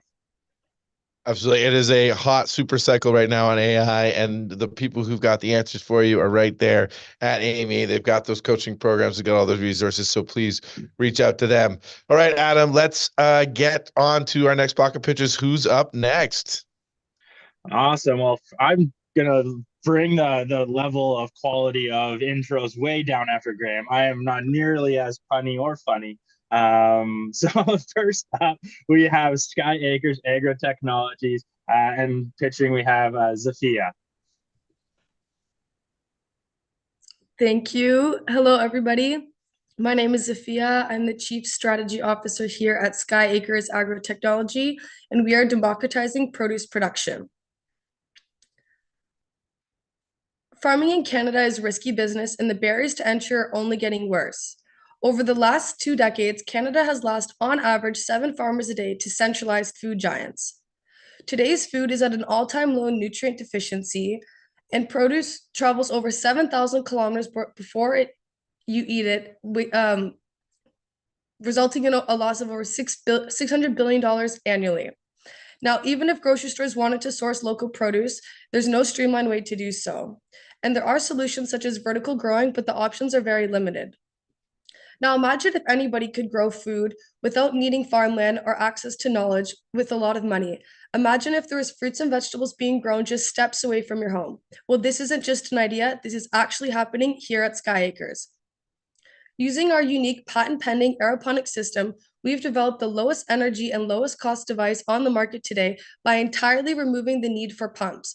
We use 90% less water than traditional greenhouse farming and are 6 times faster than traditional farming methods and can grow over 40 different types of fruits, vegetables, herbs, and plant protein. Now, all you need to get started is underutilized space, and everything from growing hardware, software, branding is what we do. We've created an online marketplace that connects growers and buyers so that local grocery stores can source their produce locally instead of another country. No food goes wasted as our marketplace systems notifies growers what and when to plant step by step. The way we make money is twofold. The first is from recurring revenue generated from the sale of our equipment and consumables, which includes seeds and nutrient solution. The second is from our recurring revenue sources, which includes a royalty fee from produce distributed at our grocery stores, as well as transaction fees that are done from our marketplace. Not only is our technology innovative, but the benefits go beyond just food. One SkyAcre system are able to feed one person per year all year long. And even better, our produce is 260 times more nutritious than what you can get at the grocery store today. Democratizing produce production is a massive industry that can truly be done in any city around the world, valued at over $70 billion. Other farming modalities of vertical farming require large upfront investment, are limited in what they can grow, and have no knowledge, which is what we provide here at SkyAcres. When looking at the direct competitors here across the Canadian landscape, it is very, very similar as well. Ishan and I are both serial entrepreneurs and are surrounded by a team of veterans and have a growing team of engineers and biologists. Over the last 4 years, we have over $200,000 in annual recurring revenue, have 150 retailers on our marketplace, and have received 26 letters of intent to date. We've received over $300,000 in funding from NRC and Innovate BC and are on track to set up our first 50 installations by the end of this year, and that's why we need your help. We are raising $750,000 so that we can file our additional patents, scale up manufacturing production, and launch a public version of our marketplace. My name is Zafia, this is SkyAcres, and we are democratizing produce production. Thank you. Awesome, great pitch, Zafia. That's really cool. I love being able to see how technology gets repurposed from one area to another. That was really cool. All right, next up we have Jobber from Visiwise. Hi everyone. Good afternoon, good evening. My name is Jobber. Thanks for joining us today. Almost all of us love these fruits and we buy and enjoy them, but not all of them are produced in Canada. This is a good example of global food supply chain. The global supply chain brings us food from all producers all around the world, and we expect them to be in the store when we go shopping. Of course, we expect them to be at a good price. But unfortunately, the global supply chain is not being managed efficiently. Let me be more clear. When we want to manage something effectively, we must be able to monitor it closely. So after working for years in global shipping and supply chain industry, I've noticed that almost everyone works manually to track, monitor, plan, and predict shipments and deliveries in the global supply chain. So what's the solution? Solution is simple. It's automation. By helping companies automate their tracking and monitoring, they can save their time and also they gain better control over their supply chain. And by the technology, we detect changes that need their immediate action to prevent disruptions and prevent unnecessary charges. Also, at the same time, we provide valuable data insights to help them, allowing them for better planning and optimization in the future. This is a real example for one of our customers in Netherlands. As you can see, the orange line here represents the expected route and forecasted route based on the previous data. but the blue line shows the actual route that the ship sailed. As you can see, we detected the deviation the ship had, and also we detected 20 days delays for this shipment, most likely because of the Red Sea crisis. You might be wondering if you have any hardware for tracking. Surprisingly, the answer is no. All the data is available, but scattered in different systems and locations. We're connected to all data providers. We refine them, we collect them, we constantly provide real-time visibility for our customers. At the moment, currently, we're at almost 250,000 Canadian dollar in ARR, and we're aiming to hit $1 million by the end of 2024. And to achieve this, we need $500,000 investment to expand our team and to focus on other go-to-market strategies. The competition is tight. Almost all players, small ones and big ones, they have access to the same level of data. But what sets us apart and makes us unique is the way that we create value out of this data, the way we present it, the way we deliver it to our customers, and the way we make it simple to use and also streamline based on this data, streamlines the collaboration between every party is involved in the supply chain. The market opportunity only in Canada and US in food industry is around 70 million potential in ARR. And the actual accessible market is bigger as we can expand in different industries and in different countries. We are a team of 2 co-founders, me and Mohammed, and we have Jeffrey as our CFO, investor, and advisor, and Moji as our trusted tech and product advisor. Thank you, everyone, for your time and support. Please let's connect and chat further. Awesome. Great pitch, Robert. That was fantastic. And Megan, I'm sorry I don't have a clever pun to introduce you. I truly apologize. I'll have to owe you a beer in exchange for the lack of puns tonight. But next up, we have Megan from combinedsettings.com.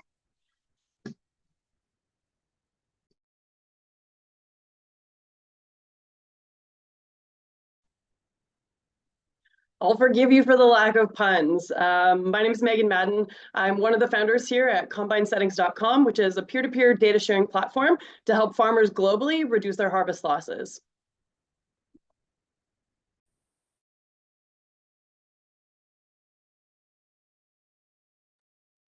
In today's conversations about sustainability, profit is often villainized, but without profit at the farm gate, we truly can't be sustainable as an industry. Harvest losses account for a significant portion of missed profit on the farm, and by reducing those losses, we can both reduce food waste and improve profit for our farmers, and we're going to make that happen. Here we used a Canadian-specific example just to show how significant these harvest losses are in terms of both food waste and dollars. So currently canola is about $15 a bushel, and at the average losses, based on some studies, we're dumping about $400 million on the ground each year. And that's just canola, just in Canada. So if we use our data sharing platform to save even a quarter of that lost grain, we're looking at saving hundreds of millions of dollars in both food waste and farmer profit. If we extrapolate that to other crops, other places, just across Canada, again, this is a $100 million problem that we can work to solve. And why are we the team to solve this? Because we are farmers, we are inventors, we're economists, and we're proven business experts who came together when we all worked in agriculture previously. Our founder, Trevor, he's a farmer who actually invented a harvest loss device, and that led to the concept of sharing combinedsettings.com to reduce those losses. Michelle and I joined the team to make the business a reality, and Trevor doesn't like it when I do the math on our combined years of ag and business experience, so I will save him me doing that math again. So what is this solution? The solution is verified data right from the farm, but globalized. So Combined Settings is a peer-to-peer web app platform, both for farmers and industry. So that includes equipment manufacturers, dealers, retailers. And while there's no specific competition outside of social media, and even that's only if you have the patience to navigate that, a lot of these manufacturers and dealers have their own apps, but no one's really using them or leveraging them at all. So here's a quick view of what the platform looks like today, and we're just getting started. We're currently in beta testing mode. We've had about 500 to 700 active users at any given moment who have registered early interest and contributed to some of our updates. Based purely on a farmer suggestion, we've already integrated a mapping feature so users can see other farms with the same combine around the world, or just peek over the back fence to see what concave settings the neighbor's running.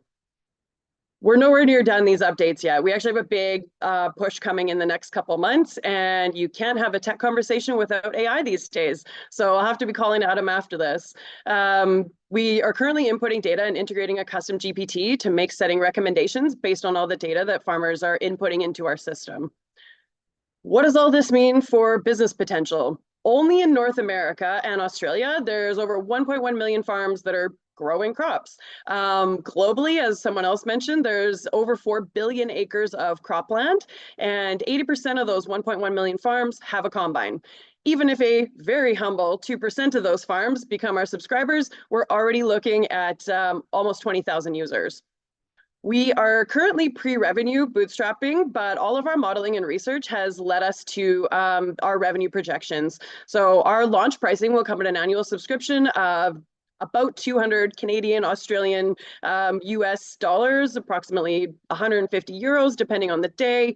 And that translates into $3.5 million in annual revenue. Again, that's based on 2% of farmers subscribing. And we have interest from some large partners that will already push us over that. We're being conservative here. And so not only are we seeing this revenue, but we're doing it all while helping those farmers earn back their subscription cost within the first hour of using the platform. Most people assume that manufacturers are our competition, but it's actually the opposite. OEMs, dealers, retailers, parts manufacturers, and the like have all come to us actually saying, how do we access our platform for our customers? They cannot afford to put a technician in the field for the cost of our subscription, and so they're looking to us to partner. Since our soft launch in July 2022, we have seen some recognition, also from our partners at Cultivator here. But yeah, we've seen some innovation awards that have not only validated our business, but really helped us exponentially grow. And so we are currently open to investment and partnership from the right partner. We're not just looking for funding, we're looking for a partner that has experience in tech development, scaling, and is looking for an active role in our growth as well. So whether you're a farmer that wants to make more money, a manufacturer looking to help your farm customers, or an investor with some great ideas, together, let's harvest more. Awesome. Great pitch, Megan. That was fantastic. And yeah, I'd love to chat about how we can support your AI development moving forward. But with that, I'll turn it back over to Jesse and Will. Thanks so much, Megan. Thanks so much, Adam. What another awesome set of pitches. I think we're being spoiled tonight. And as someone said in the chat, it's going to be a tough decision to narrow the field down. Jesse, I can't see you. I don't know. Maybe. Yeah, I don't know what's going on here. My camera seems to has stopped working. I gotta get some technical support. No, it's fine. I'd rather promote the Agri-Food Top 20 Pitch Night anyway than show my mug. It's all good. Yeah, I mean, yeah, we want to keep going. These pitches are going great, and we want to keep the fun going this evening. So I want to call up our last co-host of the evening, Kyle Adams from Ag West Bio. Is Kyle here in the house? Yeah, I am. Thanks for the introduction. And actually, let me see here. Maybe we want to get you spotlighted. Let's just make sure we can find you. There he is. Hey. Wonderful. Kyle, so are you in Regina or Saskatchewan? Or Saskatoon, sorry. I'm in Saskatoon, actually, yeah. Wonderful. So I went to Saskatoon 2 years ago. I was at Uniting the Prairies, this great conference, and I met all these amazing entrepreneurs. I actually called my wife back here in Vancouver and said, I think we need to move here because people can afford to buy houses. And so I know there's much more to Saskatoon than affordable housing, which makes it an innovative and prosperous place to live. So tell me about Saskatchewan and the work that you guys are doing out there. Yeah, so I work for a company called Ag West Bio. We're a nonprofit, and we are Saskatchewan's Bioscience Industry Association that focuses on agriculture. And our mandate is to help move research to market. And we do that by promoting our members, hosting educational and networking events, and also by providing direct investments to early-stage innovative agriculture companies. So that's what my role is. And our investments are limited purely to Saskatchewan companies, and we're typically one of the first sources of private capital to go into these companies. We like to go early, and our investments can be structured as either debt or equity, and we take a lot of pride in being flexible, patient, and non-predatory. That's fantastic. And what do you think is like the secret sauce of Saskatchewan? Why are these types of companies really thriving, bioscience companies? I think it's the overall cluster that's here, but I got to be honest, I'm an Albertan by heart. I just moved here in 2022, so I'm still adjusting to being a Saskatchewanite. Good. And is there anything that AgWest Bio has coming up that you're excited you want to share with the group here before we jump into the pitches? No, just in general, I'd say Saskatchewan's, or one of Saskatchewan's best kept secrets. Not a lot of people know about us. So any early stage agriculture companies that are looking for guidance or promotion or investment, feel free to reach out to me. Wonderful. Thanks so much, Kyle. And yeah, who do we have up? So first up, we have Greg, and he's the founder of Geco Engineering. So Greg, I'll let you take it from here. Yeah, thank you. There's Greg. All right.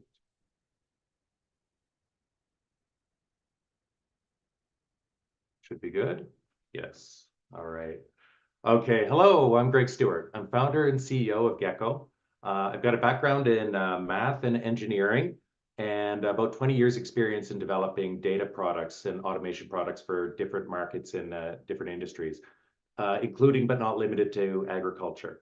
So we put the Geco team together of technology and biology experts to tackle the problem of weeds on farms. Now, weed control is difficult to assess over large areas in multiple years. And Geco, we take an approach to weed management that saves money for the farm, requires no new management practices, and reduces the herbicides going into soils and streams.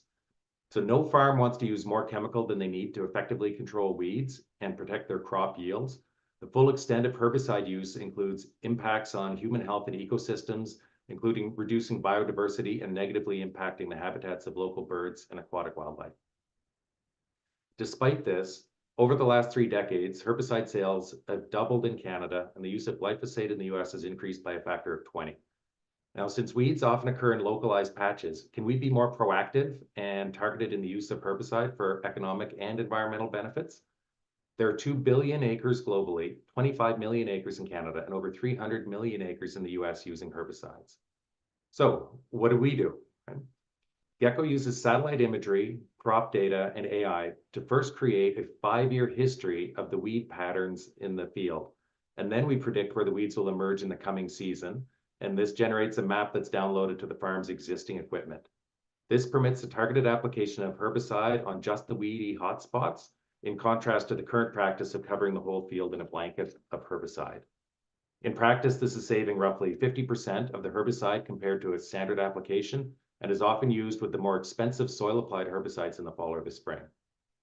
So in reducing this chemical, it saves the farm typically between $12 to $20 per acre, and it creates a positive return on investment with their first use of Geco. So we're working to ensure the barrier to adoption is as low as possible at the farm. In this example, I spoke with the farmer on a Wednesday. We turned the analysis around overnight, and he was putting product in the ground as of Saturday. Now, in the short term, we're going direct to farms to ensure that we nail product market fit and the technology is actually being used in practice. To prepare for the longer term, we're piloting with large channel partners who have ready access to many thousands of fields. The economics and the ease of use of the product mean that after our first season going to market, we've served 50 fields on 31 farms, mainly across Canada. We have a plan to reach our first 1,000 fields in 2025. So we're approaching the overall $10 billion per year global market, starting with Canada, which can support break even of Geco with only 1% of the Canadian market. As we grow with channel partners, we're expanding to new geographies, starting with the US and South America. We're raising our pre-seed round right now, and of $350,000 of dilutive funding to round out our grants and revenue to provide us with the support we need for 24 months of runway to reach our first 1,000 fields, 1 million ARR, and break even as a company as we continue our growth trajectory. So I look forward to discussing with you further. Thank you. Have a good night. Thanks, Greg. And I think any farmer on the call that saw that first picture of culture can definitely relate to the frustration of dealing with that specific weed. So next up we have Terry. He's the founder of Cellar Insights, and it's great to see a Carrot Ventures company on the call. So I'll let you take it from here, Terry, and good luck. Great. Just waiting for the screen to roll over. Hopefully everyone can see that. Perfect. Thanks for that introduction, Kyle. And as mentioned, my name's Terry Sidoric, and I'm the CEO of Cellar Insights. At Cellar Insights, we aim to be a leading global provider for smart monitoring and predictive management for high-value crops while in storage, ultimately contributing to the maximum yield and quality of those crops for the grower, and providing insights for optimization of supply chain logistics for the processor. Our vision is to develop predictive models that offer growers the guidance to increase both the quality and marketable yield of their products. Global production for potatoes is in excess of $124 billion per year. Potatoes are the largest perishable crop. Given their perishable nature, potatoes require managed storage.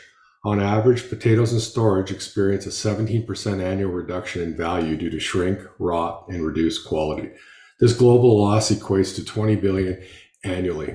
At Cellar Insights, we're focused on reducing these storage losses, a clear benefit to both the grower and the processor, but also a clear benefit given some of the food security challenges we're facing globally. Potatoes go through a 5-month growing season and are harvested but once a year. On the other hand, processors like McCain, Simplot, Lamb Weston require potatoes for their production all year long. Processors must rely on the growers for storage from a few months to upwards of a full year to ensure their supply throughout the year. The average storage facility holds about $500,000 worth of potatoes. Larger facilities can surpass $1 million, with larger grower operations storing in the tens of millions total. Storage is often referred to as the second season. Growers are paid on yield, therefore avoiding shrink, disease, and rot is paramount while in storage. Growers are bonused on length of storage time for higher quality or grade of potatoes, meaning the absence of defects, optimum sugars, color, and specific gravity. Storage is a complex and delicate process and needs to be managed diligently for optimum crop value. We currently have 20 storage bins in pilot, and at this point, our value proposition is fairly straightforward. Number one, remote monitoring, providing convenience and peace of mind for the grower. Number two, alarms and notification when monitored parameters like CO2, temperature, and humidity are outside the target values, or early problem detection. And number three, move to a data-driven storage management practice. You can't manage what you don't measure. I've got 25 years of experience in the company creation stage and early execution requirements, and Cellar Insights is my 7th early stage company. Ross Culberson, co-founder, is a 6th-generation potato grower in New Brunswick and brings a wealth of grower experience and knowledge to the leadership team. Federico is a PhD in computer science and has been working with Ross for the last 4 years on early alpha and beta efforts. Monty Wilson is CFO at Carrot and will act as a fractional CFO in a fractional CFO capacity for Cellar Insights in the short term. We've put together an exceptional board of advisors. John Walsh, 30 years at McCain's with the last 10 years focused on global storage management. Pierre Doyen is an accomplished entrepreneur with 17 years of relevant agricultural business experience as founder, president, CEO of AgCulture. Barry Moore, 30 years of experience in design and development, most recently with Black Line Safety. We've got a board of directors in place, and at this point, we're out looking to raise money. As of this week, we have a priced investment round, term sheet in hand, looking to raise $1.25 million at a $4 million pre-money, all common shares. Carrot is leading that investment and committed to $900,000, which leaves $350,000 open, and hoping to talk with some of you later on today or over the coming weeks as an opportunity to fill out that round.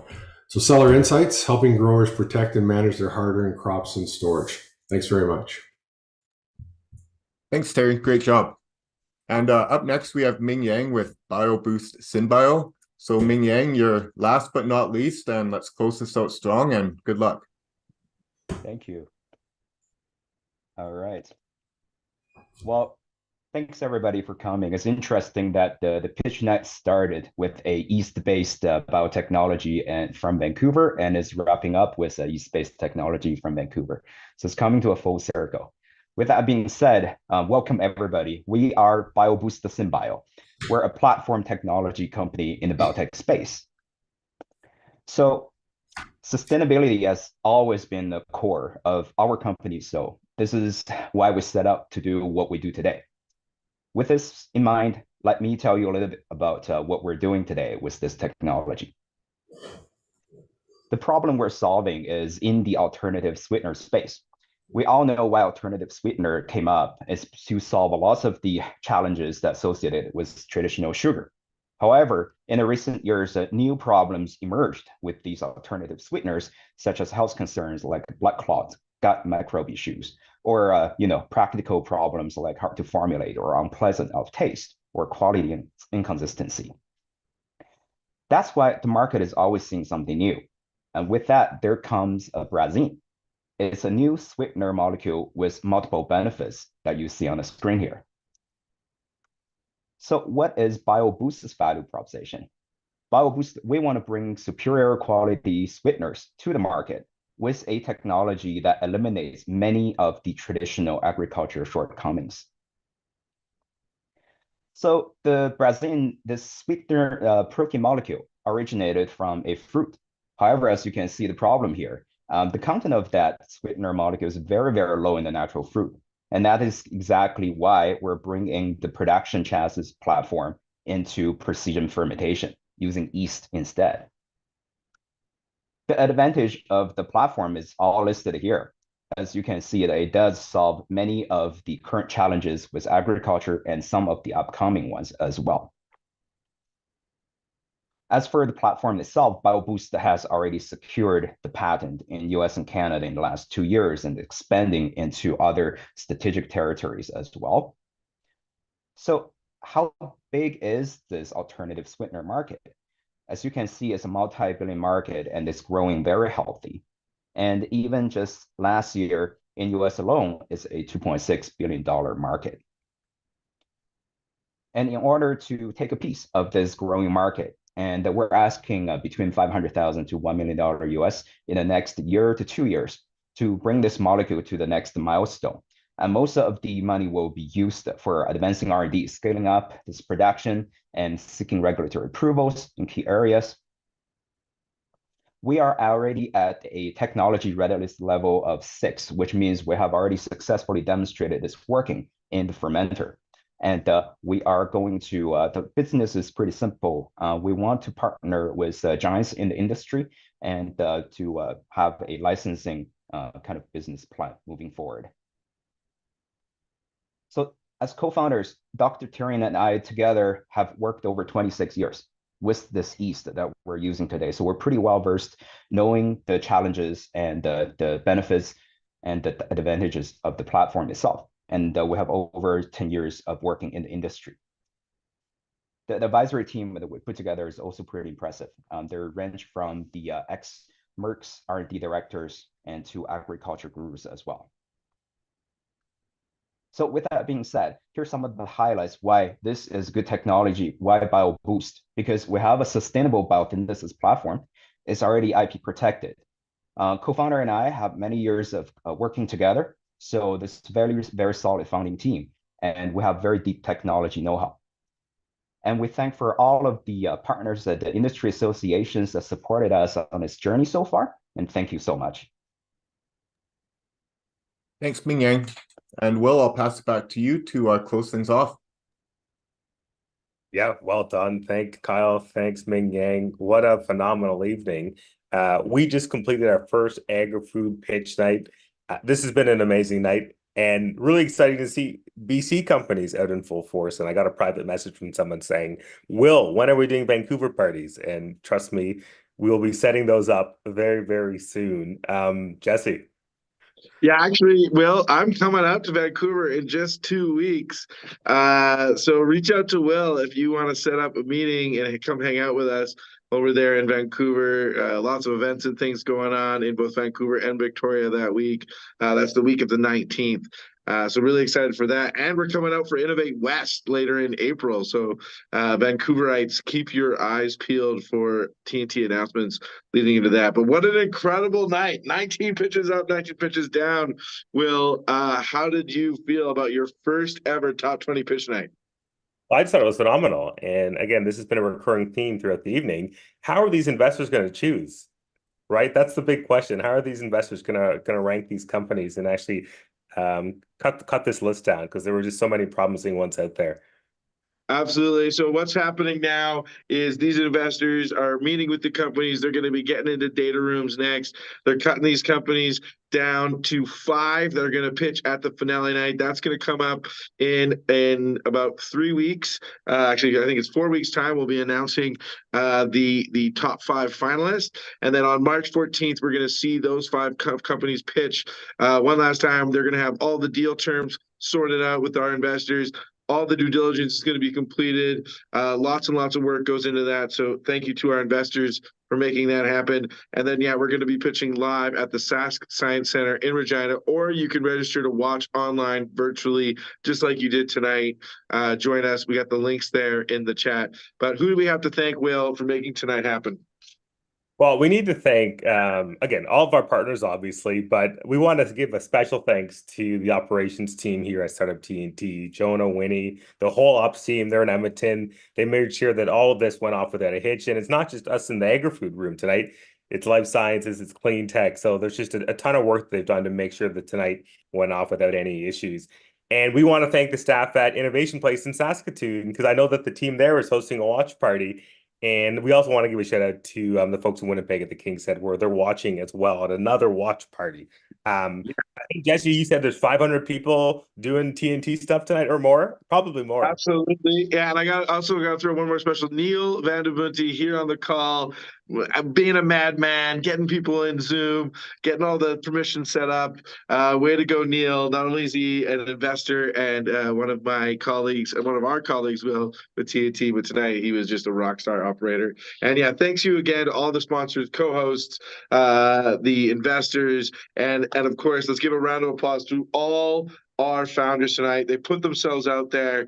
It's not easy to put yourself out there and pitch in front of a crowd. So make sure you're giving them the support. I know people are DMing, they're reaching out, but let's give it up for all of our founders. And of course, we're really excited to find and fund the greatest agri-food companies here in Western Canada. And if you're interested in joining our pool, we've got another week or so for new investors to join. Please reach out to me, Jesse, at startuptnt.com, or Will at startuptnt.com. We'd be happy to chat with you more about what it takes to join a Startup TNT investment summit. Let's get more investment going to these awesome agri-food companies. We're thinking we're going to raise a few $100,000 on March 14th for these. We're going to have VCs there. We're going to have community partners there. We're even going to potentially have some food samples from some awesome local food innovators. Will's flying out from Vancouver. You don't want to miss it. Join us there on March 14th. Otherwise, tonight, let's get out to those after parties. It is 7 p.m. Mountain Time, 8 p.m. here in Saskatchewan and Manitoba. It's time for the after party. Donate to Cheers at Startup TNT and get out and have a good time. Thank you, everybody, and enjoy your night. Thank you.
Bye.